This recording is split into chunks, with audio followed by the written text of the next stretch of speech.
Setelah itu selesai, baru kita pindah kepada proses memandikan. Dan untuk memandikan ini butuh peraga. Coba ya, sambil lalu. Ada 3 orang mungkin ya. Coba maju di sini Pak, biar paham saja sih. Sudah ada ternyata ya, cepat ternyata. Nanti setelah memandikan ini, sebelum ke proses menyolati dan memakamkan, tanya jawab dulu nanti ya, biar rehat. Ada yang malu? Malu Pak? Iya, kalau malu, malu. Bagus, sampai tinggal enter ya. Gitu. 1 coba ya. 3 paling enggak lah. Yes. Ya duduk dah Pak, duduk dulu sambil lalu. Bisa ngeleseh. Nah, saya tidak pakai sendal juga dah. Yes. Jadi ini dalam proses memandikan, pastinya yang pertama memandikan itu ada banyak versi ya. Ada di tempat saya itu biasanya pakai lecak ya, ditidurkan langsung di lecak ya. Lecak yang memang bolong, sekiranya nanti ketika memandikan air tetap jatuh ke bawah ya. Jatuh ke bawah tapi tidak terlalu nyiprat, kan seperti itu. Ada yang pakai gedebok pisang ya. Di bagian gedebok pisangnya dilobangi di area leher, punggung, terus kakinya ya. Nah, tapi kalau yang ini versi tidak pakai dipan, tidak pakai gedebok Bu, tapi pakai orang langsung.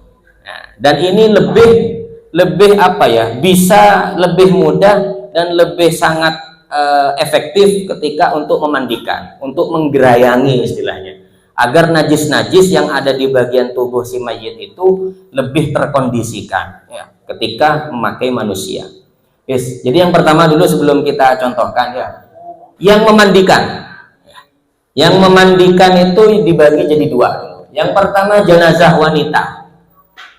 Jadi kalau yang wafat, yang jadi mayit cewek, perempuan, maka yang memandikan yang paling utama adalah perempuan yang punya hubungan mahram. Bukan muhrim Pak ya. Istilahnya artis keliru muhrim. Kalau muhrim itu orang yang ihram ke Mekah. Kalau orang yang haram dinikah itu namanya mahram. Jadi mahram kalau bahasa gampangan kita, orang yang memiliki hubungan kekeluargaan dengan kita. Dan dia juga harus perempuan. Jadi kalau naudzubillah ibu wafat, maka yang mandiin Bu jangan cowok, nanti yang mandiin bapak-bapak. Tidak jadi mandiin ya, kecuali suami lain itu Pak ya. Tapi itu pun bahasanya bukan suami sudah ya, mantan suami. Kenapa? Karena orang ketika wafat itu sudah statusnya tolak ya, tolak karena faktor mati ya kan, tolak sudah pisah kan, ada banyak versinya. Jadi yang utama kalau cewek, maka yang mandiin juga harus cewek, apalagi si cewek itu punya hubungan mahram. Dan juga kalaupun terpaksa lelaki, itu nggak ada pilihan lain Bu, kecuali suami. Nggak boleh orang lain. Kalau petugas Ustaz, nggak boleh, karena petugas itu juga orang lain, statusnya wakil orang tua ya pastinya. Ya intinya mahram lah, yang punya hubungan anak laki ya. Ini berarti poinnya di sini berarti ya. Suami atau suami atau mahram. Ya, dan seterusnya itu ya. Kan kadang ada Bu biasanya petugas rukun kifayahnya itu seakan-akan dia lebih berkuasa ya, ketimbang si keluarganya sendiri, padahal statusnya cuma wakil. Jadi kalaupun mau memandikan ya izin dulu ya. Izin kepada keluarga, karena memang mayit itu privasi Bu. Si calon mayit ini privasi. Kenapa sih alasannya kok harus juga yang mahram? Bahkan kalau di sebagian referensi lain itu bahkan yang faham ya, yang faham dengan ilmu fikih dan juga punya rasa syafaqah. Syafaqah itu punya rasa kasih sayang. Karena di prosesi pemandian itu Bu, banyak hal-hal privasi, hal riskan ya, yang terjadi. Kalau ini ya, sampai orang lain yang tahu ya, itu akan juga bisa jadi fitnah. Yang tidak ada diada-adakan, yang tidak ada yang ada ditiada-tiadakan. Makanya usahakan dari mahram, dari keluarga. Kalau paling tidak ya suami gitu ya, yang kalau terpaksa yang cowok, bapak, anak. Kalau di luar itu sudah dah, tidak usah ikut-ikut ya. Khususkan kepada yang perempuan. Dan tempatnya pun ya, tempat pemandiannya usahakan tertutup dan beratap. Kalau biasanya apa? Cuma tertutup tok kan ya. Beratap enggak. Jadi bisa ditengok dari atas. Paham ya Bu ya? Karena si mayit ini adalah orang yang dan sudah di mana itu? Orang yang harus dijaga kehormatannya. Jangan sampai nggak bisa dilihat dari pinggir, tapi dari atas bisa. Kadang juga yang jadi hijab satir orang juga Pak. Jadi ada orang laki megang kain laki, tapi yang megang nengok ke dalam juga, ya sama aja. Jadi yang jadi satir itu tiangnya jangan orang, ya tiang beneran gitu loh Pak, maksudnya ya. Paham ya? Jadi usahakan ini diperhatikan betul. Kalau jenazah pria begitu juga, jenazah pria. Yang utama adalah pria juga, cowok juga ya. Apalagi yang punya hubungan waris asobah, anak ya. Asobah ya. Anak, bapak dan seterusnya. Terus perempuan tidak boleh memandikan kecuali istri dan mahramnya. Sama seperti tadi rumusnya ya. Intinya garis besarnya, kesimpulannya, jangan sampai orang lain gitu loh. Kalau berbeda jenis kelamin. Islam itu sangat menjaga hal itu. Jangankan ketika wafat, ya, masih hidup saja dijaga ya. Dipisah, harus dibedakan seperti itu kan. Ya nanti yang dokter saja, pemeriksa saja itu nggak boleh menerima yang meriksa yang cewek, apalagi yang sampai ke dalam-dalam itu, kecuali ada mahramnya. Saking Islam itu betul-betul menjaga ini yang namanya jenis kelamin. Jadi usahakan sama Pak ya. Di sini insya Allah seperti itu Pak ya. Kalau mayitnya cowok, yang mandiin cowok. Kalau yang cewek, cewek. Terus kalau cowok Ustaz, cowok apa berarti Bu? Bencong, khunsa ya. Khunsa, bukan bencong jadi-jadian. Kalau bencong jadi-jadian itu kan kelaminnya jelas Bu. Cuman dia memang berlagak seperti perempuan. Ada di kitab itu namanya khunsa muskil. Memang punya dua alat kelamin. Alat kelamin laki punya, alat kelamin perempuan punya. Maka dia dianggap laki apa cowok Ustaz? Laki apa cowok? Dianggap cowok apa cewek Ustaz? Laki apa perempuan? Ngelihat mana yang lebih berfungsi. Kalau yang lebih berfungsi banyakan yang cowok, maka dia dianggap cowok. Kalau lebih banyak yang cewek, berarti dianggap cewek. Bisa dipaham Bu ya? Terus selanjutnya, persiapan memandikan. Siapkan tempat tertutup beratap, sudah tadi. Terus ditutupi kain tipis ya. Jadi meskipun tempatnya tertutup beratap, mayitnya di dalam telanjang, enggak, tetap harus ditutupi dengan kain sewek atau jarit. Tebar wewangian ya, atau membakar dupa sunnah. Tutup wajah mayit selama memandikan, jangan dibuka kecuali orang tersebut mati dalam keadaan ihram, maka wajahnya dibuka. Kalau pas memandikan dia bukan orang yang ihram, maka ditutup. Bahkan tidak boleh langsung nyiram airnya langsung ke mukanya gitu, tapi nyiramnya itu melalui lapisan kain di atasnya, jangan langsung ke arah mukanya. Apa alasannya? Menghormati mayit. Kan biasanya mandikan tuh pakai dua, kalau tidak selang gayung ya. Kan ada yang langsung dianukan ke mukanya gitu ya. Tidak dilewati perantara alas. Nah ini diusahakan ditutup, dan memang ditutupi kain tipis di atasnya. Jadi sampean memandikan melewati kain tipis tersebut. Nah, jadi tetap jatuhnya ke bawah nantinya. Intinya air tersebut tidak langsung mengena kepada tubuh mayit. Sebaiknya mayit dipangku 3 orang. Ini sebenarnya kurang. Mayitnya nggak ada. Iya, mayitnya nggak ada. Apa Farhan ya? Han. Jadi mayit Han. Ya gampangannya inilah Pak ya. Coba sampai ngadep ke sana satunya. Ya, selang-seling Pak. Kakinya dijulurkan. Kakinya dijulurkan. Ya, terserah wis. Nah. Sip. Farhan tidur di situ dah. Ini mayitnya bisa jalan sendiri nih ya. Ya, tidur di situ. Nah, ini yang lebih bagus Bu ya. Karena bisa untuk apa ya? Lebih efektif dalam pembersihan ketika memandikan. Seandainya dibolak-balik pun enak dia. Nah, coba. Nah, ketika membasuh bagian kiri dari ini di sini. Bahkan nanti usahakan kakinya mayat itu mekangkang ya, dimekangkangkan ya, seperti ini. Terus si bapak kakinya ke atasin Pak. Ini Pak. Ini kaki yang ini Pak. Nah, dikeatasin, terus yang ini bergerilya gini Pak. Perutnya ini ditinggikan, kepalanya ditinggikan, kakinya di atas, kakinya sampean giniin, tekuk ke atas. Nah, untuk pertama ya. Terus yang tangan kiri berusaha menginjak-injak perut, akhirnya sekiranya kotorannya bisa keluar dari sini ya. Kotoran yang masih mengendap ketika dia pertama kali jadi masih ada ya. Wes berdiri ya, kasihan capek ya. Ya, break dulu.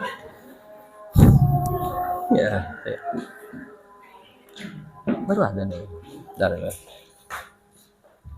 Yes, jadi tadi di pangku 3 orang seperti tadi Pak ya, bisa tergambar kan ya. Jadi kalau mau membasuh bagian kanan tinggal dimiringkan ke kiri, kalau mau membasuh bagian kiri tinggal dimiringkan ke kanan. Dan kaki si mayit agak menganga ya, untuk agar kotoran-kotoran yang ada di perut itu bisa keluar melalui kubul atau dubur. Karena masih mengendap. Terus selanjutnya yang memandikan yang amanah dan tidak masuk selain yang dibutuhkan saja ya, seperti yang sudah saya bilang tadi ya, amanah, tidak khianah ya, pastinya yang punya rasa syafaqah, kasih sayang dari keluarganya ya. Dan orang lain nggak boleh masuk sudah ya. Jangan sampai ada orang yang tidak berkepentingan masuk, ada yang ngerekam misalnya, nggak usah ya. Ngerekam itu kalau bisa jangan, apalagi ya apa butuhnya gitu loh ya, kecuali memang kayak biasanya itu yang sering itu kalau ada korban pembunuhan misalnya, otopsi itu lain lagi, itu kan untuk penyelidikan, dan itu pun yang ngerekam juga bukan dari orang sembarangan, tapi yang ahlul khubroh, yang memang ditugasi, polisi, dokter yang memang bertugas untuk dalam hal tersebut. Selain itu nggak usah ikut-ikut ya. Bahkan dalam sebagian pendapat itu ketika kita memandikan nanti sampai kan pengurus RK ya, berarti tukang mandiin semua ini semuanya ya. Oh, pahalanya gede sampai. Oh iya, sekarang masih memandikan ya, besok dimandikan. Ketika sampai menemukan tanda-tanda baik dari orang yang memang ahli baik, maka sunnah untuk disebarkan. Contoh, orang ini ahli sholat, memang sudah berkepribadian bagus selama hidup, viral sudah. Ternyata ketika dia wafat, ketika sampean memandikan, ada tanda-tanda baik yang keluar di situ. Baunya harum ya misalnya. Terus biasanya tanda di kitab itu janur hidungnya itu mengembang agak gede. Terus berkeringat di sininya, di dahinya ya, wajahnya agak cerah, bahkan terkesan seperti tersenyum gitu ya, maka sunnah disebarkan ya. Ya tadi tuh ya, masya Allah, Bapak Ketua Margo Utomo wafat tuh senyum tadi, ini satu contoh. Untung tidak ada ya, untung tidak ada. Ya. Senyum, sunnah disebarkan, Bu. Apa tujuannya? Agar bisa diikuti oleh orang. Tapi kalau tanda baik itu keluar dari orang yang berperilaku buruk, maka nggak boleh disebarkan. Kan ada misal contoh ini, dulu yang viral itu Vanessa Angel, ya, artis, kesannya ya sudahlah, selama hidupnya secara syariat dohirnya anggaplah buruk ya, ternyata wafatnya matinya bagus, senyum, baunya harum misalnya. Gimana Ustaz? Tidak sunnah disebarkan. Loh terus kok bisa gitu Ustaz? Kok bisa bagus? Orang kehidupan kita kan tidak tahu. Secara dohir orang tersebut memang jelek, tapi kan kita tidak tahu. Ternyata di keheningan malam dia menangis ke Allah kan. Dia memang malu misalnya dengan perbuatannya, mau tidak mau terpaksa sudah bekerja seperti itu. Secara tasawufnya, hakikatnya kita tidak tahu. Tapi secara syariat kita tetap harus melaksanakan bahwa ya dohirnya jelek ya sudah jelek, nggak boleh diceritakan. Kalaupun ada hal baik yang terjadi ketika wafat, biar tidak ditiru oleh orang lain. Kan seperti itu yang dilakukan oleh Wali Songo dulu ketika menghadapi siapa? Syekh Siti Jenar ya. Ada yang mengatakan kan darahnya harum ketika dihukum pancung itu ya. Tapi apakah lalu diceritakan ke orang? Tidak boleh, karena itu khusus pribadi, privasi Syekh Siti Jenar dengan Allah ya. Kita manusia nggak boleh ikut-ikut sudah. Terus karena harum misalnya, berarti saya mau berfaham manunggaling kaulo Gusti juga, tidak usah sholat, nggak boleh. Ya, bukan makom itu sudah urusannya Syekh Siti Jenar dengan Allah. Makanya oleh Wali Songo itu jenazah daripada Syekh Siti Jenar itu disembunyikan. Tidak diketahui makamnya sampai sekarang kan, agar orang lain tidak terpengaruh dengan perbuatan buruknya. Meskipun secara hakikat mungkin tidak tahu juga sih, secara wilayahnya Allah beliau wali, tapi kita nggak boleh meniru seperti itu. Bisa dipaham Mbak ya? Kalau ada tanda buruk dari orang yang memang buruk ya, tanda buruk dari orang yang memang, maka sunnah disebarkan agar orang lain tidak mengikuti perbuatan jelek. Sehingga di TV itu ada film azab, Bu ya. Ngambil tanah orang, matinya kuburannya sempit misalnya gitu kan. Karena sering gosipin orang mati dalam keadaan lidahnya menjulur, difilmkan. Apa enggak termasuk ghibah Ustaz? Enggak. Karena itu adalah dalam rangka untuk memberikan ibroh kepada orang lain agar tidak meniru perbuatannya. Bisa dipaham Pak ya? Jadi itu adalah istilahnya teknis-teknis yang kita akan lakukan ketika menghadapi tanda-tanda yang ada ketika kita dalam prosesi memandikan. Memang biasanya yang sering muncul itu di memandikan, hal-hal itu yang harum lah, yang busuk lah, yang keluar inilah biasanya di prosesi memandikan. Walinya sunnah hadir, wali daripada si mayit, agar ada sebagai saksi ya. Seandainya si pemandi ngomong tadi keluar ini keluar itu, kan kalau tidak ada saksi daripada anggota keluarga nggak bisa dibuktikan kebenarannya. Sementara ya orang itu bisa saja mengarang-arang cerita, misalnya nggak bersinar, di ngomongnya tadi bersinar dia misalnya, padahal ada lampunya misalnya, dan seterusnya. Jadi hal-hal seperti itu tuh memang butuh daripada kehadiran wali sebagai saksi ya. Terus selanjutnya ukuran minimal memandikan ya. Setelah kita persiapkan semua yang tadi itu selesai, maka siaplah kita kepada prosesi yang selanjutnya, yaitu memandikan. Yang pertama, bersihkan seluruh najis dulu. Jadi kalau dalam fikih itu ada namanya najis ainiyah, ada namanya najis hukmiyah.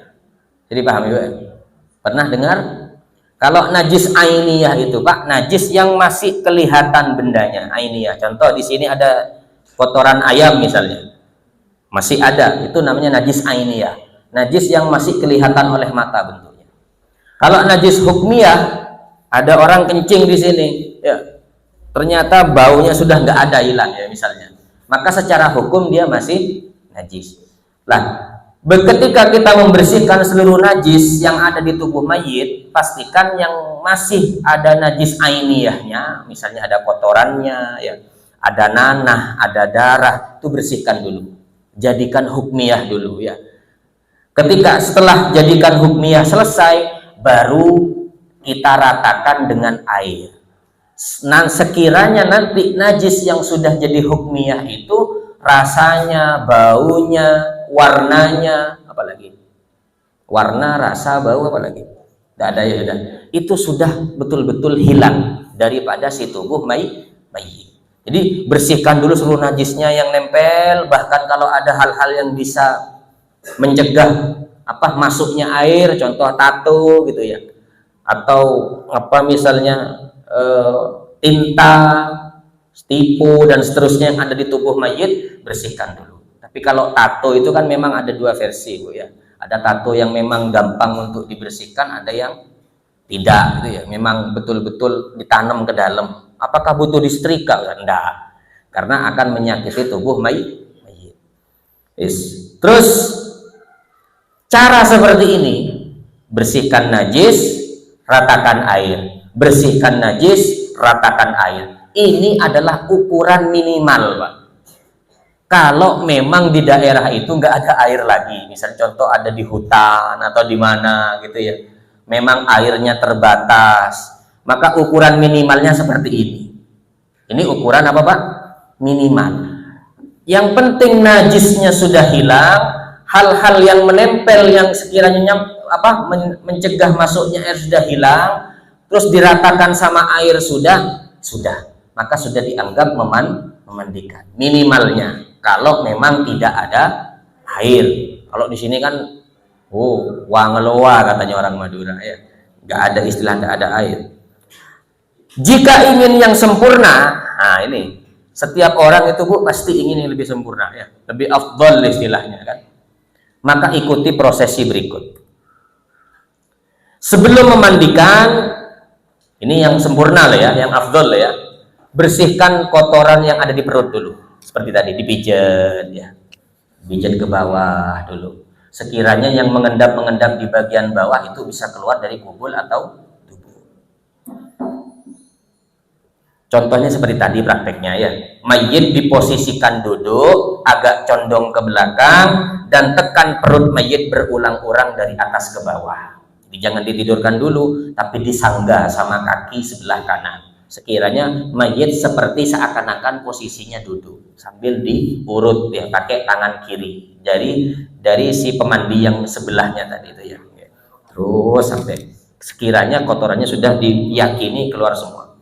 Pada saat menekan perut bagian kanan, orang yang pada posisi kaki mengangkat paha kiri mayit. Demikian pula sebaliknya. Perut bagian kanan, paha kiri mayit diangkat. Ketika menekan perut kiri, paha kanannya mayit diangkat agar lebih memudahkan keluarnya najis dari dalam perut. Terus selanjutnya, untuk menyentuh auratnya, nah ini perhatikan bapak-bapak, ibu-ibu sekalian, untuk menyentuh aurat wajib menggunakan alas, pakai sarung tangan, Bu. Ya, tidak langsung nyentuh kepada tubuh mayit. Tapi kalau selain aurat, hukumnya sun. Kalau auratnya laki-laki di mana, Bu? Auratnya laki-laki ma baina surrah war rukbah. Itu aurat asgor ya, kecil. Kalau aurat yang akbarnya, yang kubronya, yang a'dhamnya di mana? Yaitu kubul sama dubur. Kalau mau menyentuh bagian itu wajib pakai alas tangan. Tapi kalau selain itu hukumnya sun. Contoh apa yang sunnah? Berarti nyentuh wajah sunnah, nyentuh tangan sunnah pakai alas kaki. Tapi yang lebih baik dari awal sampai akhir pakai alas kaki. Kok alas kaki? Alas sampean ini sudah Terus suami atau istri boleh menyentuh aurat mayit tanpa alas. Kalau memang Ya pilihan sih, tapi kalau saya lebih memilih untuk pakai alas saja ya, baik itu suami atau bukan suami, baik itu istri atau bukan istri. Ada pendapat dari kalangan Hanafiyah, kalau kita kan Syafi'iyah ya. Kalau dari kalangan Hanafiyah bahwa selain suami atau istri menyentuh aurat mayit tanpa alas hukumnya makruh. Kalau nyentuh tanpa alas, tapi ini menurut pendapat ulama Hanafi. Karena menyalahi kesunahan. Barang kalau menyalahi sunnah berarti hukumnya makruh kan. Barang kalau menyalahi wajib hukumnya haram. Bersihkan seluruh najis pada mayit setelah perutnya tekan-tekan, bersihkan najis yang menempel di tubuh mayit, yang di tangan, yang di kaki, yang di dada, punggung dan seterusnya. Setelah itu membersihkan dubur dan kubul, dicewoi ya, istinja, bahasanya kita cewok ya. Dengan tangan kiri nyewoknya, dan wajib menggunakan alas atau kain tipis, dicewoi. Lalu kemudian bersihkan gigi. Ini kan cara apa Bu yang saya sebutkan tadi? Cara paling sempurna. Bersihkan gigi, disikat Bu. Tapi nyikatnya bukan dengan sikat gigi. Pakai jari telunjuk kiri. Nah, dibersihin. Pakai alas juga Bu. Dan lubang hidungnya dengan jari keling. Hidung juga dibersihin. Pakai jari kelingking. Dan memakai alas, pokoknya serba memakai alas dah yang lebih afdol ya, biar anggota kita tidak nyentuh langsung kepada tubuh mayit. Lalu kemudian bersihkan kotoran di bawah kuku ya, kukunya yang kebetulan mungkin masih ada kotoran-kotorannya dari si mayit dibersihkan, bisa pakai apa anunya daun tuh, tangkainya daun sirih ya, dibersihkan. Hati-hati jangan sampai melukai juga ya. Bisa juga dia sebenarnya, yang penting bisa membersihkan dan dia barangnya lunak, tapi masuknya sulit Ibu ya, tidak masuk susah.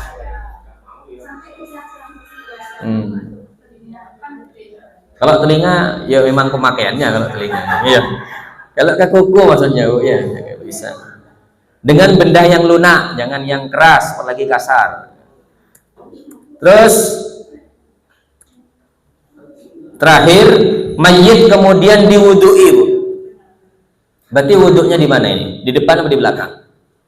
Di akhir apa di awal ini? Kalau ngikutin ini, masa di akhir? Kan belum mandi kan? Belum kan Pak? Tadi kan masih prosesnya bersihin kuku, bersihin gigi, bersihin hidung, bersihin najis ya.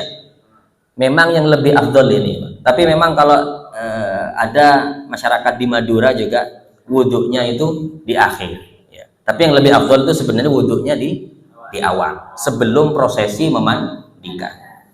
Mayit kemudian diwudui sebagaimana wuduknya orang hidup. Bisa ya, hati-hati jangan sampai ada air yang masuk ke dalam rongganya mayit karena akan menyebabkan cepatnya pembusukan nanti ketika di dalam kubur. Lalu kepala mayit agak dimiringkan, oh ya seperti yang barusan ya, agar air tidak masuk ke dalam mulutnya. Ketika mewudui, maka niatnya kalau mau pakai bahasa Indo, saya niat mewudui untuk mayit ini. Kalau mau pakai bahasa Arab, nawaitul wudu'a an hadzal mayyiti. Kalau laki, kalau perempuan, nawaitul wudu'a an hadhil mayyitati lillahi ta'ala.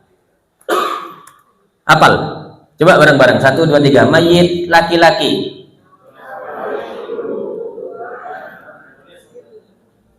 Belum. Sampai kalau niat mewudui gimana? Pakai bahasa Indo, bahasa daerah. Ya sebenarnya niat itu tidak harus terucap sih. Niat itu kan di hati.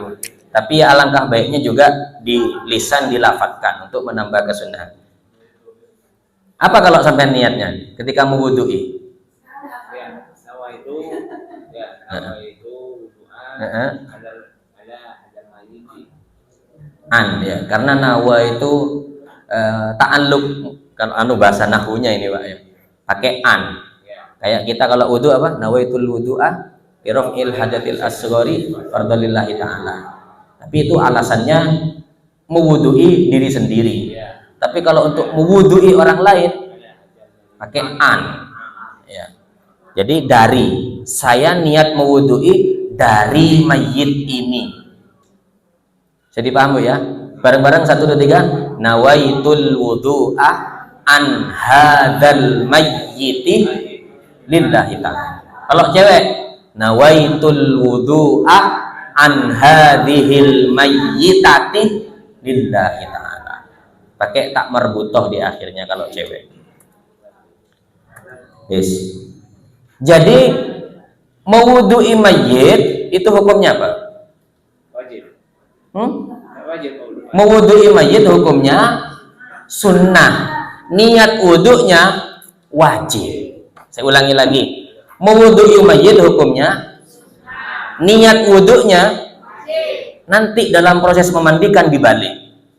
Memandikan mayit hukumnya wajib, tapi niat memandikan saya bedain Pak ya. Masuk ya, pelan-pelan saja saya, yang penting masuk ing dalam hati, tu meko tu mancep ing dalam hati dan bisa dipraktekkan nanti. Tata cara memandikan, kepala dan jenggotnya disabuni. Habis wudhu ya, sudah selesai wudhu, maka mulailah kita kepada prosesi memandikan. Kepala dan jenggot disabuni dan disisir pelan-pelan agar gak rontok ya, karena nanti anggota yang rontok dari mayit itu nanti juga sunnah diikutkan, dimandikan dan diikutkan ke dalam kain kafannya nanti ya. Pelan-pelan agar gak rontok. Bila ada rambut yang rontok maka wajib dikubur dan sunnah dimasukkan ke dalam kain kafan bersama mayit. Makanya hati-hati yang punya jenggot panjang misalnya, ada yang sini udah ada ya, disisir pelan-pelan. Terus setelah itu sabuni seluruh tubuh mayit. Habis jenggot dan kepala disabun, disampu maksudnya, bukan disabun ini ya, disampu, maka disabunilah seluruh tubuh mayit. Atau kalau mau nyabunin sulit, kayak sabunnya orang hidup kan digini-giniin kan sulit, maka solusi kedua pakai air sabun, air yang sudah dicampur dengan sabun, tinggal dibilas. Sabun cair bisa juga, pakai shower yang apa, sponnya tipis-tipis, jaring-jaring itu ya. Kemudian siram seluruh tubuh mayit dengan air bersih, air mutlak berarti ya sudah ya, untuk menghilangkan sisa sabun. Kan tadi pakai sabun, kan belum bersih tuh, maka pakai air bersih, air mutlak untuk menghilangkan daripada sisa sabun. Dimulai dari sebelah kanan dulu ya, sebelah kanan mayit biar dapat tambahan kesunahan. Lalu mayit dimiringkan ke kiri untuk menyiram bagian punggung dari arah kanan kayak tadi prakteknya. Dimiringkan ke kiri untuk ini basuh bagian punggung bagian kanan, dimiringkan ke kanan untuk basuh bagian punggung area kiri. Jadi intinya bukan usahakan, wajib mayit itu betul-betul basah semuanya, jangan sampai ada anggota yang tidak basah kena air. Terus selanjutnya siram seluruh tubuh mayit setelah pakai air sabun, pakai air mutlak, air bersih. Lalu selanjutnya tubuh mayit disiram dengan air yang dicampur dengan sedikit kapur. Sedikit Bu ya, bahasanya apa? Sedikit, jangan banyak, karena nanti kalau banyak-banyak bahaya, merusak daripada kemutlakan air. Nanti namanya bukan air sedikit kapur barus, tapi air kapur barus sudah namanya, sudah berubah nama, sudah bukan air mutlak lagi, sudah sama kayak air degan nantinya, air susu, air kopi, air teh ya. Maka airnya sudah nggak bisa dipakai untuk bersuci. Jadi paham Pak ya? Dan pada saat inilah disunnahkan niat mandi. Niat mandinya hukumnya apa? Niat mandi hukumnya sunnah. Mandiinnya wudu'i mayit hukumnya sunnah. Niat wudu'nya, nah ini besok ada ujian ya. Apa hukum niat mandi? Niat memandikan sunnah. Memandikannya apa? Niat mewudu'i mayit? Apa niat mewudu'i mayit? Wajib. Mewudu'inya tinggal dibalik ya. Jadi paham ya? Wis, pada saat inilah disunnahkan berniat. Kalau bahasa Indonesianya, saya niat memandikan mayit ini. Kalau bahasa Arabnya, bareng-bareng 1, 2, 3. An hadzal mayyiti. Kalau cewek sama ya, cuma tinggal merubah apa? Kalau yang wudu al-wudu, kalau yang mandi al-ghuslah. Jadi paham Pak ya? Cara lafadz redaksi teks niatnya. Kalau mau diucapkan pakai lisan. Tapi kalau pakai hati berarti tinggal ngertek di hati. Aku nak niat mandiin mayit ini. Cor gitu kan. Kalau pakai hati, kalau pakai mulut kayak tadi ya. Wis. Jadi ingat urutannya Bu ya. Gimana urutannya tadi memandikan lebih sempurna?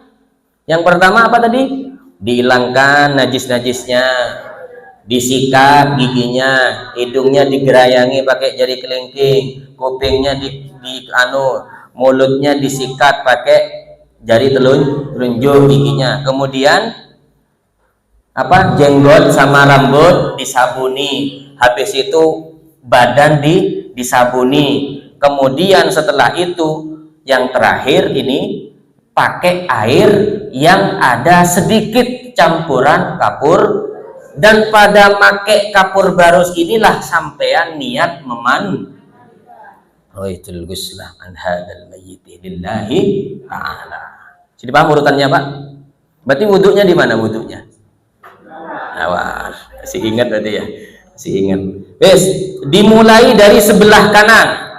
Lalu mayit dimiringkan ke kiri dan ke kanan. Sampai di sini prosesi memandikan sudah selesai sudah. Ini tapi tadi sempurna. Jika ingin sempurna lagi, nah ini sempurna lagi, maka basuhan air yang dicampur kapur barus diulangi 3 kali. Jadi jumlahnya berapa? 5. Kan kapur barusnya tadi cuma berapa? 1 kan? Sekarang kalau ingin sempurna, air yang bercampur sedikit kapur barus diulang sampai 3. Berarti jumlahnya sudah berapa basuhan di mayit? 5. Urutannya disabuni, dibilas, air campur kapur barus plus niat, air sedikit campur kapur barus, air sedikit campur kapur barus. Paham urutannya?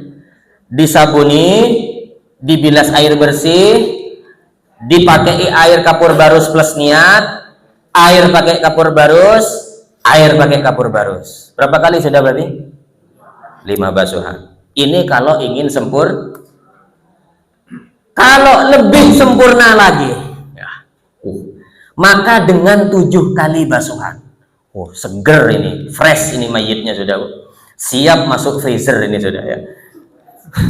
Rinciannya sebagai berikut: disabun, dibilas, disabun, dibilas, air kapur barus plus niat, air kapur barus, air kapur barus. Berapa sudah? Ini kalau lebih kalau ingin lebih sempurna lagi, maka dengan 9 kali basuh.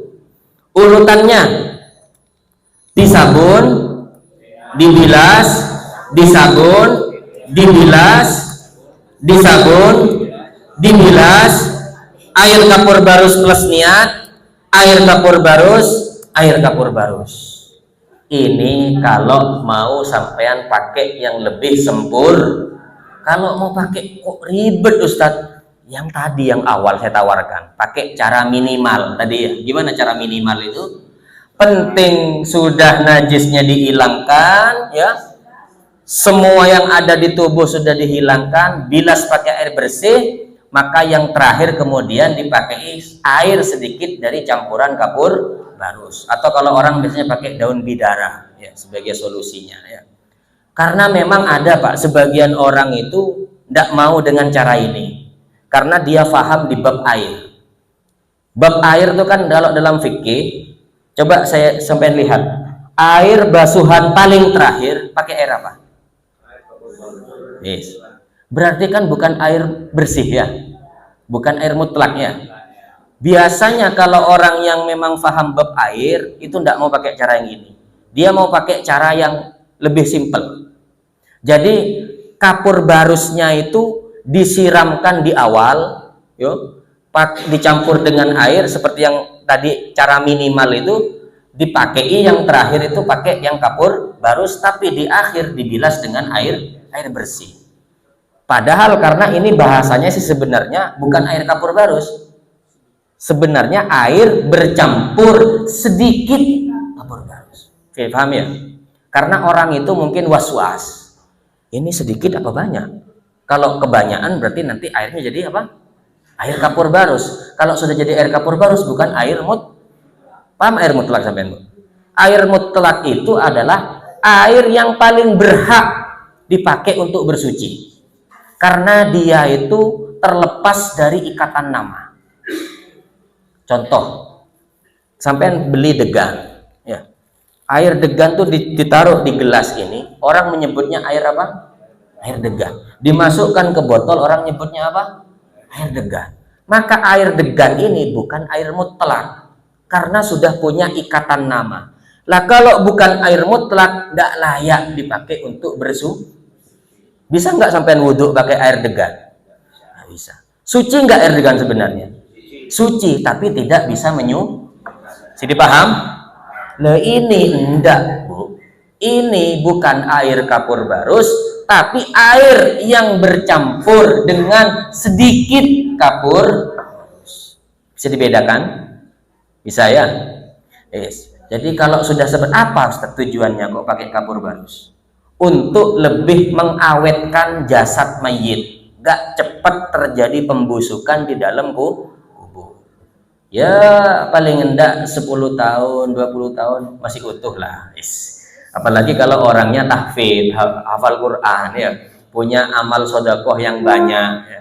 Jadi jasadnya itu masih utuh Pak, nggak termakan ulat misalnya, nggak cepat hancur ya. Inilah yang prosesi yang seharusnya dilakukan oleh orang yang masih hidup ya. Inilah basuhan yang paling sempurna ya. Kalau mau dipraktekkan monggo ya, 9 kali, tapi itu butuh kesabaran tingkat tinggi kalau ini ya, karena memang prosesinya lama, tapi mayit betul-betul terkondisikan dengan betul-betul fresh. Kalau ini berarti ini sudah paling afdol sudah ini kalau mau pakai yang ini ya. Kalau mau pakai minimal yang tadi, kalau pakai yang nggak minimal tapi nggak terlalu afdol banget, yang sedang-sedang berarti pakai yang nomor 5 tadi, 5 kali basuhan atau 7 kali basuhan. Karena memang ketika sudah dibolak-balik kanan kiri dibilas, itu sebenarnya masuk hitungan 1. Sementara sunnahnya kita dalam agama kita berapa biasanya kalau mau basuh-basuh itu? Paling enggak di 3. Jadi bolak-balik itu sendiri kalau 3 dikali 3 berapa berarti? 9 gitu loh. Jadi dalam rangka itu sebenarnya 3 dikali 3 menjadi 9. Inti proses memandikan, intinya kesimpulannya sekarang mengeluarkan kotoran perut, mensucikan semua najis, membersihkan semua kotoran gigi, hidung dan kuku, mewudui, menyabuni kepala, nyampu maksudnya, dan seluruh tubuh, menyiram dengan air mutlak. Sunnah dicampur dengan kapur barus, sunnah disertai dengan niat Jadi sebenarnya yang paling wajib itu pakai air seperti yang saya sebutkan di depan tadi ya. Kapur barus itu sunnah sebagai bentuk ikhtiar kita agar si badan mayit itu tidak cepat busuk ketika dalam kubur.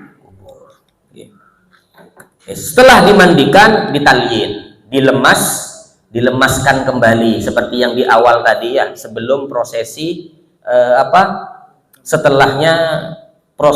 setelah pasca ajal ya, dimandikan. Karena apa kok ditalyin lagi? Agar gampang untuk dikafani. 2, dihanduki. 3, rambut yang panjang dikepang. Jangan lupa, kan biasanya ada kan cewek rambutnya perempuan kan panjang itu Bu, biar nggak awut-awutan dan ketika mengkafani itu terkesan rapi, maka dikepang kayak keriting itu loh ya, kayak apa itu namanya, bentuk rantai itu ya, kayak bentuk rantai itu dikepang, jadi biar lebih rapi nantinya. Dan seterusnya, maka kita pindah kepada proses mengkafani. Dari sini mungkin ada yang mau tanya dulu Bu, sebelum kita berlanjut kepada mengkafani, menyolatkan dan memandikan. Kalau nyolati sama mandikan, insya Allah gampang gitu ya, cepat, karena dia cuma nyolati ya seperti biasa 4 takbir. Kalau memakamkan ya seperti biasa, tinggal dimasukkan. Tapi nanti ada beberapa hal yang perlu diperhatikan. Mungkin sebelum saya berlanjut kepada pengkafanan, sambil saya siapkan kainnya, ada yang menjadi mayit Bu? Sekalian contoh, kita buka dulu sesi tanya jawab dan akan dijawab oleh kawan saya nanti. Monggo sambil yang mau bertanya sambil saya. Siapa mayitnya Bu? Ada? Nanti aja boleh. Ya. Ada? Pak Ketua.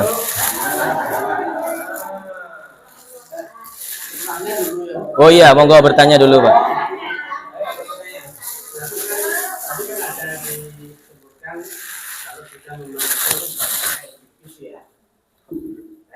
Iya, ayo Pak, sampai saya mau nyiapkan ini.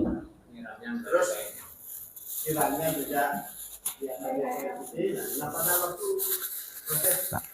seperti biasa.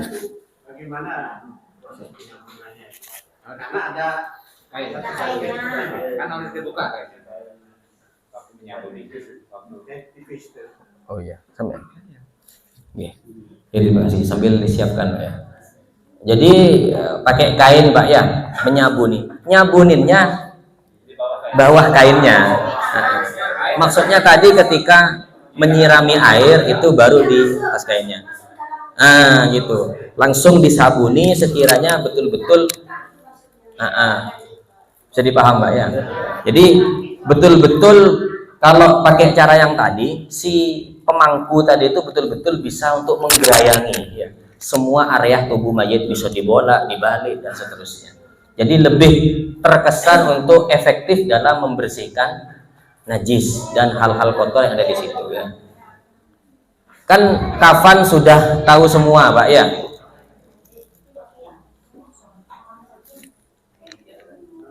Ini contoh saja ya. Sambil lalu. Jadi semua kain yang halal dipakai mayit ketika hidup bisa dijadikan kain kafan. Ya, jadi kain yang sebenarnya dipakai masih hidup bisa jadi kain kafan, tapi usahakan jangan terlalu mahal kainnya ya, karena kata Rasulullah itu kain kafan itu pun juga nanti akan rusak di dalam kubur, maka gak usah yang terlalu mahal, yang standar-standar saja. Sunnah pakai kain putih. Berarti kalau tidak putih boleh nggak sebenarnya? Boleh, tapi ya lucu gitu loh. Nanti kayak Abu Nawas hitam, ya dikirain mayit lama nantinya ya. Terus ini minimalnya selembar yang menutupi seluruh tubuh minimal ya, seperti biasa. Kalau nggak ada, tapi sekarang nggak ada orang terlalu miskin banget Bu ya, yang sampai mau ngafani aja cuma selembar, kan sudah ada manajemennya sekarang, apalagi ada RK, rukun kifayah dan seterusnya. Mayit laki-laki yang afdol 3 lembar. Ini saya bawa berapa ini? 2 kayaknya karena kekurangan kain tadi. Ya, jadi afdolnya 3, kemudian boleh ditambah dengan surban dan gamis. Berarti jumlahnya untuk laki-laki itu 5, ya. 3 lembar kain, kemudian ditambah dengan surban sama gamis, ya. Bagian bawah Pak Ridwan, ini dulu ya, tali pocong. Tali pocong paling tidak bikinlah 3 atau 4 Pak ya. Yang di atas bawah tali pocong, kemudian yang 2-nya dipakai untuk mengikat bagian sendakepnya, ya. Terus mayit perempuan yang afdol 5 lembar. Kalau 2 lapis, kalau tadi laki berapa? 3. Kalau perempuan 2. Tambahannya gamis, kerudung, dan samper jarit dari bagian pinggul ke bawah, ya. Ini sudah dipersiapkan. Siapa yang mau jadi mayit ini? Oh, bapak ya. Naudzubillah. Tapi cukup dah ini ya? Ya, anu dah. Kepanjangan ya. Saya kemarin itu bikin 160 cm kayaknya di panjangnya. Kalau enggak keliru panjangnya. Berarti kena azab berarti ini. Iya, kekurangan kain.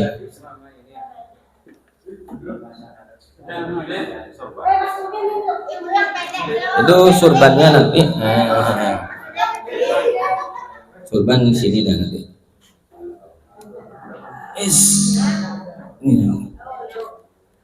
Katok. Celana dalam mana celana dalam? Oh sudah ya.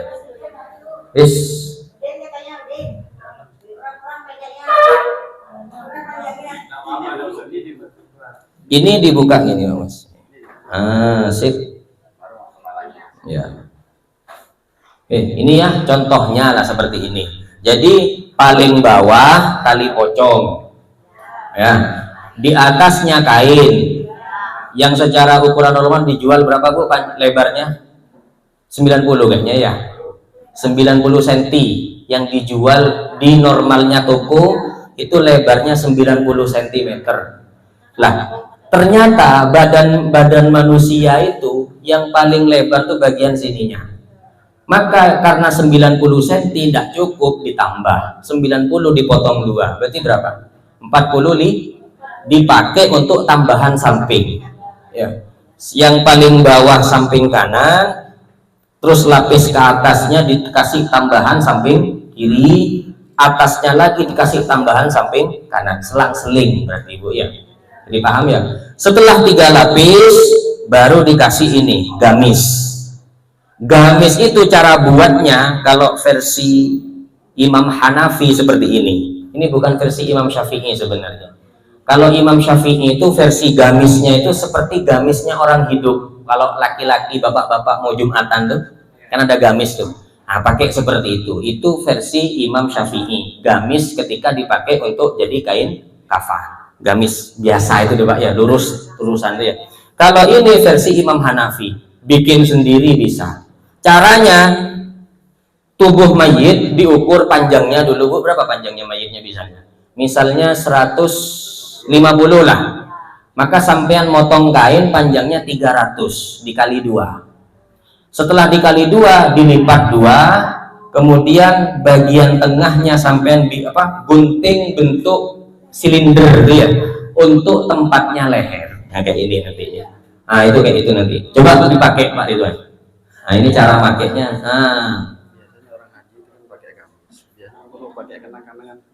Bisa juga enggak apa-apa. Bagus itu juga. Apalagi ini ada tambahan dari kawan saya, apalagi gamisnya beli di Mekah. Ya, pas waktu naik haji dulu kan pakai gamis tuh Bu. Ya Allah, jadi biar kenang-kenangan bahwa dulu pernah naik haji, pakai dah gamis yang itu. Itu versi Imam Syafi'i. Kalau ini versi Imam Hanafi ini Bu. Nanti setelah ini dipakai, terus ininya dilipat gini Bu. Nah, terus yang ini dijahit atau di staples ya. Nah, bisa. Yang penting nggak lepas lah istilahnya Pak. Kan kayak gamis kan sudah kan ya. Ya. Ya, taruh sini dah. Terus setelahnya gamis, baru di atasnya itu ada celana dalam. Kalau mau bikin kayak barusan tuh kainnya mana tadi? Nah, kalau mau bikin kayak gitu. Kalau nggak mau bikin sendiri ya pakai pampers ya. Beli di toko-toko ada yang sudah jadi. Boleh, nggak apa-apa.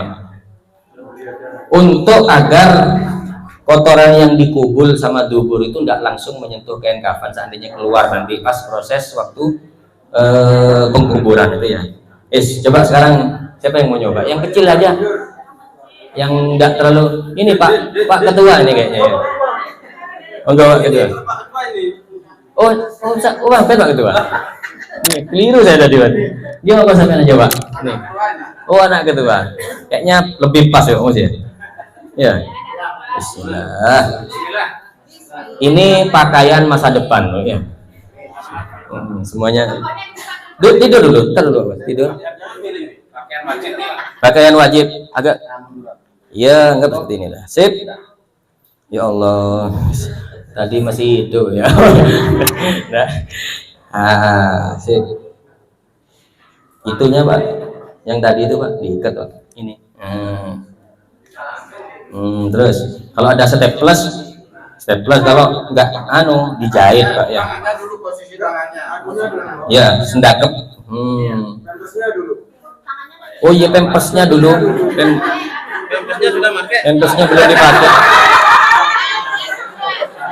Nah, dia nggak biar contoh nggak apa. Mana pempesnya tadi?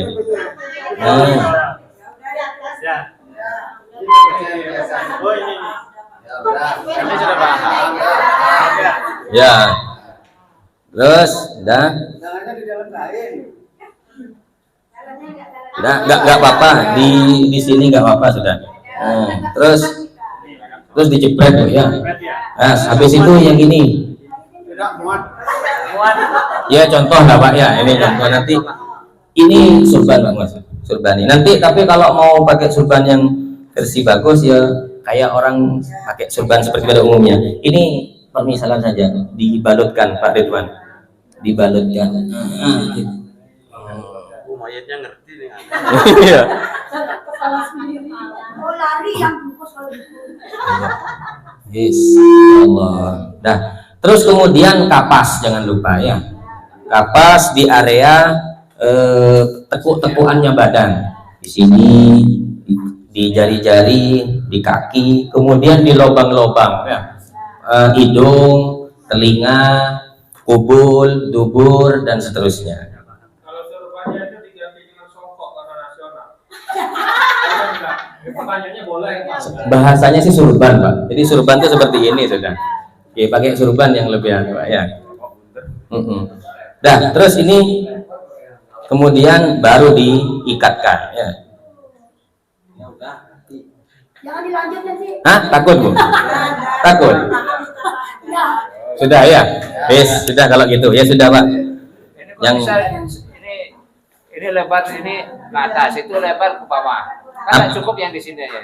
apanya Pak? Enggak, itu juga enggak lurus sebenarnya. Oh, enggak lurus. Ini Harus lurus. harus ke atasan lurus sebenarnya. Makanya dong. Coba. Naik, Sudah Pak. naik. Nanti takut ibu-ibunya Pak. Diam dulu. Oh, diam dulu katanya Pak. Pakai dokumentasi. Fisiknya sampai buat praktek. Pakai bukti, pakai bukti. Sudah. Tahu kapan pastinya? Aduh. Alhamdulillah. Nambah lagi. Gini. Nah, kayak gini Pak, yang tambahannya. Itu bagian atas berarti. Berarti kalau nambah separuhnya, seluruhnya kan boleh. Dari Seluruhnya bawah sampai ke bawah. Maksudnya gimana Pak? Maksudnya nambah. Potongannya lagi separuh. Oh iya. Ini langsung ke bawah dia ada. Bisa juga, tapi eman. Eman ya. Ya, mubadir dalam Islam nggak boleh mubadir. Jadi yang ditambah cuma area yang dibutuhkan saja. Ya. Kalau semuanya mubadir kainnya, Pak. Mubadir. Ya. Iya, tapi mubadir ya. Boleh tapi mubadir. Asalnya dilewat. Nanti ada yang pengurus nanti. Harus punya. Ya belinya 10 apa? Motongan kain seperti tadi Pak ya. Ini hampir selesai. Bentuk kain jadi seperti ini ya. Itu ada gambarnya sudah. Nah, kain utama, Jahit tangan. jahit pinggir-pinggirannya itu. Jahit mesin boleh. Hah? Jahit sendiri bisa. Bahkan kalau ada yang tukang, ya bisa apalagi. Jangan pakai mesin, pakai tangan aja bisa Pak. Sebenarnya pas waktu gini nih langsung bisa. Apalagi yang pinter jahit gitu ya. Itu gamis ya, seperti tadi gamisnya ya. Potong bagian tengah. Terus penyusunan kain kafan pria seperti tadi, itu tali pocong, kain 1, kain 2, kain 3. Paham Pak ya? Paham. Terus setelah itu celana dalam. Penyusunan kafan wanita, kain apa namanya? Tali pocong, khusus wanita tali pocong yang di tengah menyilang. Karena punya hal lain soalnya ya. Ada 4. 1, 2, 3. Itu apa? Yang nomor 3 itu? Kerudung. Ini gamis. Ini samper, jarik dari punggung sampai ke bawah. Ini celana dalam. Bisa dipaham ya? Penyusunan kain menyerong kayak gini. Kalau mau menyerong, tapi ini tidak disarankan, ya. Penyusunan kayak ini kurang tepat sebab masih terhitung 1 lapis kalau ini. Terus selanjutnya susunan kafan sudah kayak tadi. Terus peletakan jenazah sudah, kasih kapas Pak ya, diberi wewangian, anggota sujud, dahi, telapak tangan, sela-sela jari, kaki, lutut, semua lubang, mata, hidung, telinga, mulut, kubul, dubur, sama luka-luka yang ada di badan ya. Kelebihan kain pada bagian kepala sunnah lebih panjang daripada kaki. Ya atasnya lebih panjang ketimbang kakinya. Ikatan di atasnya, pocongnya maksudnya. Dan ngikatnya jangan terlalu kenceng karena nanti pas prosesi pemakaman dibuka. Pipinya mayit disentuhkan kepada tanah. Sudah dipraktek ini Pak, tanah itu. Nanti kalau di TV Pak, kalau tidak dibuka jadi pocong dia. Kalau di TV, film-film misteri. Wes, kita pindah kepada sholat jenazah. Sholat jenazah seperti biasa ya, bisa ya. Jadi sholat jenazah itu ada berapa takbir Pak? 4. Takbir pertama membaca ya niat maksudnya ya. Gimana niatnya? Usolli ala hadzal mayyiti arba'ah, jangan arba'ah rakaatin ya, arba'ah takbiratin fardhu kifayatin imaman atau makmuman lillahi. Nah, itu kalau mayitnya ada di depan. Kalau mayitnya jauh berarti sholat gaib, usolli ala disebut namanya ya. Itu sholat mayit. Terus selanjutnya syaratnya sama dengan sholat fardu. Ada beberapa sih yang dari kalangan kita kalau sholat jenazah itu tidak wudhu. Boleh nggak sebenarnya sholat jenazah nggak wudhu? Kalau saya pribadi kurang. Iya. Bagus, karena memang sholat Bu ya. Jadi usahakan harus punya wudhu. Tapi memang ada sih beberapa sebagian ulama yang mengatakan boleh tidak pakai wudhu karena dianggap doa. Tapi kita lebih memilih wudhu saja, biar lebih afdol ya. Mayit sudah suci, berarti kalau belum dimandikan jangan disolati. Belum dimandikan tidak boleh disolati. Semua benda yang bersambung dengan mayit harus suci kecuali di dalam kuburan.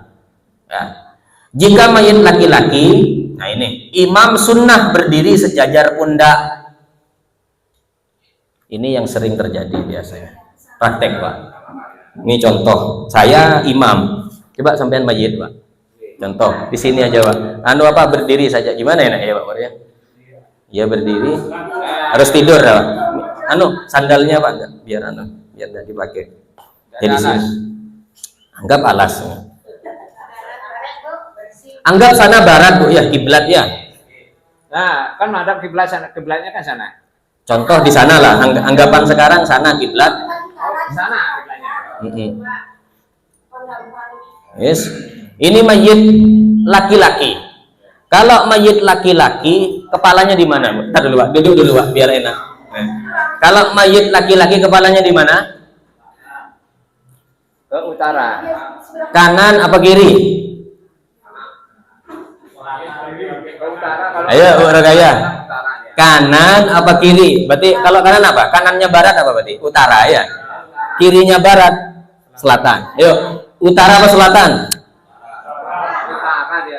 Ini posisi dulu ya, posisi imam ketika nyolati mayit dan posisi mayit ketika sholat jenazah. Kalau laki-laki, posisi imam lurus dengan pundak. Kepalanya kanan atau kiri? Kalau di sini saya lihat kanan semua. Pernah merhatikan enggak, Pak? Pernah perhatikan enggak, Pak? Kalau mayit sini kepalanya kanan semua, baik laki atau perempuan. Kalau sampean berarti ndak anu ya, ndak ngeh kayak itu ya, ndak anu berarti ya. Kalau di daerah lain, Bu, perdebatan ini panas. Karena di daerah lain itu kepala itu semuanya kalau laki itu kanan, cewek juga kanan. Kalau ada yang merubah kepalanya ke kiri, tengkar sudah. Padahal sebenarnya sama-sama benar, sama-sama benar. Tapi yang lebih afdol seperti ini. Jadi kalau laki, Pak, kepalanya di selatan, kiri barat ya, kirinya barat maksudnya ya. Saya posisinya ada di pundak, lurus pundak. Nah, lurus kan? Yes. Kalau perempuan dibalik, Pak, kepalanya kanan. Kepalanya kanan, Pak, coba. Lagi PW, posisi wenak ya. Kepalanya kanan. Ini kalau imam lurus bokong sini, paham ya? Bukan di sini ya, tapi sini. Bisa dipaham? Kenapa kok yang afdal seperti ini? Coba, Bu, kalau dilihat, kalau saya berdiri di sini, ini kanan saya ya, ini kiri saya. Mana anggota yang lebih panjang? Kanan apa kiri? Kanan ya. Kanan itu termasuk anggota yang paling sunnah dalam agama kita. Diusahakan yang paling banyak menjorok adalah anggota yang paling, paham ya? Ini kalau posisi apa? Cewek apa cowok? Sekarang cowok, Pak, lagi, Pak. Kita buktikan. Kalau cowok seperti ini, Bu. Ya, kepala ke kiri, saya lurus pun, mana lebih panjang? Bisa dipaham ya? Sudah, Pak. Terima kasih atas peran. Nanti anu ya. Itu mayit laki-laki sunnah sajaya pundak, kalau perempuan pinggul atau bokong deh. Selanjutnya sunnah memperbanyak jamaah minimal 3 shaf. Ya, kalau mau sholat jenazah, Pak, sunnahnya pakai 3 shaf. Kalau sedikit, Ustaz, tidak nyampe orangnya misalnya, maka sampai dikatakan boleh per shaf itu 1 orang. Biar untuk ngelabuhi malaikat, ini dalilnya, Pak. Walaupun 3 orang. Walaupun 3 orang. Seandainya mayitnya ini termasuk orang yang cengkal lah gitu ya. Sampai yang nyolati 3 ekor misalnya. Contoh ini, Pak. Ya maka gimana cara ngelabuhi malaikat biar sesuai hadis ini, kan hadis ini, Pak. Ma min muslimin yamutu fayusalli alaihi salasatu sufuf illa ujabah. Tidaklah seorang muslim, ada nggak artinya? Udah ada. Tidaklah seorang muslim mati kemudian disolati oleh 3 shaf, maka dia akan diwajibkan masuk surga. Ya sudah, kalau nggak ada orang lagi, per shafnya 1. Jadi malaikat besok kalau ditanyain, kamu dulu disolati berapa shaf? 3 shaf malaikat. Tapi 3. Ini jika jamaahnya terlalu sedih. Tapi ya insya Allah kalau di sini tidak sebegitunya, Wak, ya. Ya paling ada 10 lah ya. Berarti shaf pertama berapa? Ya 4, shaf kedua 3, shaf ketiga 3. Bahkan menurut Imam Romli 3 shaf ini dengan imam. Jadi untuk membentuk cukup minimal 3 orang. Berarti cuma 3 orang misalnya, 3 orang tel. Kalau tadi kan prakteknya berapa, Pak? 4 kan? Ini menurut Imam Romli, imamnya pun dihitung 3 boleh. Berarti makmumnya berapa cuma? 2. Oh, ini berarti kebangetan cengkalnya ini orang ini. Sampai ada yang mau nyolati kan gitu kan. Menurut Imam Ibnu Hajar, makmum dijadikan 3 shaf jika mencapai minimal 6 orang. Jika tidak, maka cukup dijadikan 2 shaf. Itu perbedaan pendapat antara Imam Romli dan Imam Ibnu Hajar. Jika makmum 5 orang, maka yang 4 membentuk 2 shaf, sedang yang 1 berdiri sejajar imam. Tapi kalau yang lebih simpel kayak tadi itu dah Bu ya. Intinya dijadikan 3 shaf rumusnya. Sudah baik per shaf itu 1 bahkan andaikan pun imamnya dihitung dalam hitungan shaf. Posisi kepala mayit sudah ini tadi ya. Macam sholat jenazah ada ghaib, ada hadir ya. Kalau ghaib berarti orangnya agak ada di sini ya. Kalau hadir ada di depannya. Syarat sholat hadir sama, terus rukun sholat jenazah sama, takbir kedua. Oh iya ini niat sholat jenazah sudah habis, setelah itu Allahu Akbar. Takbir berapa? Takbir pertama baca apa? Fatihah. Allahu Akbar. Takbir kedua baca apa? Sholawat seperti yang dibaca di Allahumma sholli ala Muhammad wa ala sayyidina Muhammad kama shollaita sampai hamidum. Allahu Akbar. Takbir ketiga baca apa? Doa untuk mayat. Teksnya Allahumma ghfir lahu warhamhu wa'afihi wa'fu anhu. Sip, minimal sudah. Kalau cewek domirhu diganti Allahu Akbar. Takbir keempat salam sebenarnya, tapi sebelum salam disunnahkan doanya Allahumma la tahrimna ajrahu wa la taftinna ba'dahu. Enggak apa nih? Ulang lagi 1 2 3. Allahumma wa la taftinna waghfir lana. Pak ya. Akhirnya baru kita sampai kepada prosesi penguburan menuju makbarah. Posisi kepala mayit ada di depan, kakinya di belakang. Benar sudah Pak ya? Kalau di sini kalau bicara tentang itu di beberapa daerah beda. nah ya itu dah. Kalau ketika kita bawa jenazah itu kepala di depan. Ya. Tapi saya lihat di daerah Tabanan di Batu itu kaki di depan. Itu dah. Itu sempat terjadi sebuah Perdebatan ya. Ya, jadi yang afdol posisi kepala itu ada di depan, kaki di belakang. Ya, itulah perbedaan Pak ya. Ya di sini inilah tugasnya kita diklat ini untuk seperti ini Pak, untuk membenarkan hal-hal yang memang selama ini terjadi dan masih kurang ya. Wanita makruh mengantar jenazah ya, para ibu-ibu, apalagi yang menimbulkan fitnah ya, yang cantik maksudnya, ketika sampean lewat ciut misalnya gitu kan, bukan makruh itu, haram. Ini yang makruh kalau aman dari fitnah. Berarti kayak sampean kan aman insya Allah ya. Kalau yang gadis-gadis darah-darah itu bukan makruh tapi haram. Sunnah diam tafakkur, berjalan di depan jenazah lebih utama daripada di belakang. Di sini gimana Pak? Jenazahnya lari yang ikuti, bukan Ya Allah. ngiri. Ingat ya, sekarang dibalik Pak ya. Yang nganter ada di yang mayitnya ada di logikanya Bu, mayit itu orang yang takut ya, karena akan menghadapi kuburan, bentar lagi diparani malaikat mungkar sampean pengantar selaku bodyguard. Mosok bodyguard ada di belakang, yang takut suruh ke depan, kayak Pak Jokowi misalnya ya, lewat ya maka yang lewat pertama kali patrolnya dulu, Pak Jokowinya di belakang. Apa maksudnya ya? Berarti dalam hal ini harus mengkhususkan yang muda-muda, yang biar yang tua-tua disuruh depan. Harus itu ya. Oke, coba ya. Mayitnya di belakang, tapi jangan terlalu jauh. Jadi sekiranya noleh sudah kelihatan kerandanya. Jangan selisih 1 kilo, yang ngantar 1 kilo, mayitnya sendirian di belakang. Kasihan. Ini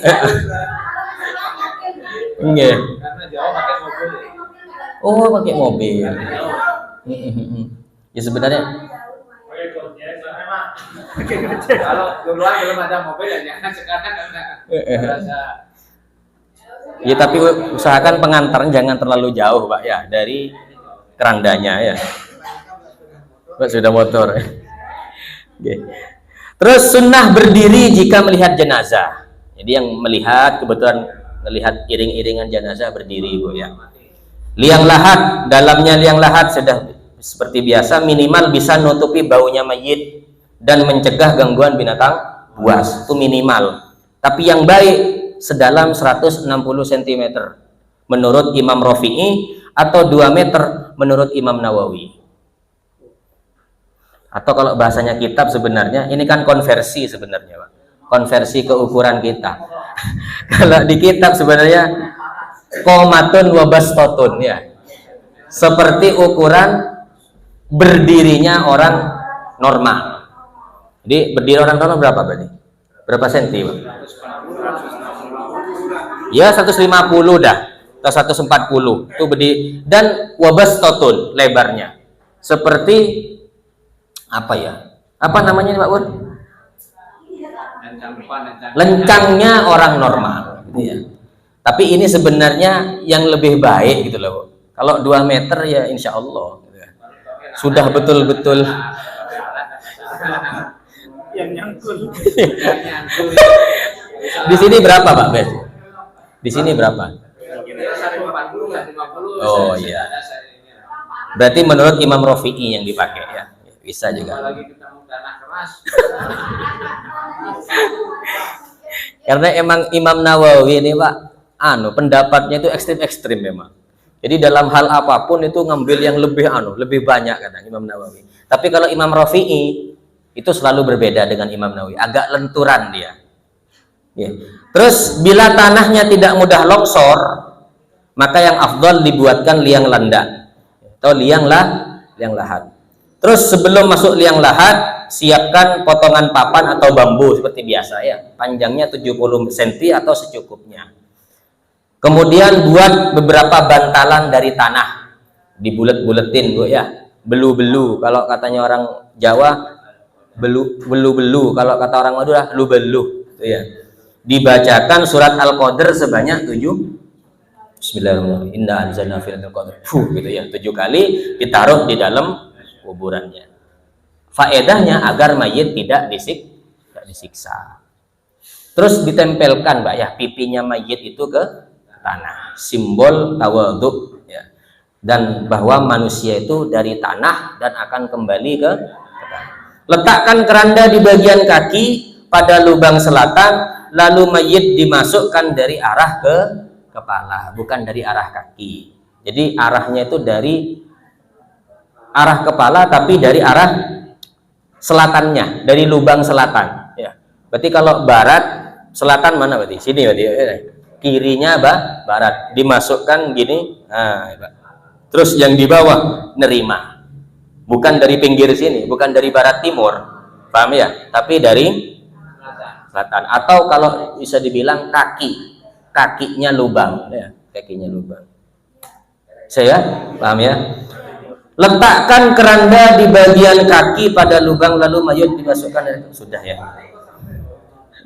Kalau yang biasa dari samping, padahal yang sunnah dari kaki daripada lubang, berarti dari arah selatan. Yang bertugas menerima mayit di liang lahat adalah laki-laki, walau mayit perempuan. Ya kalau ini udah bedain ya.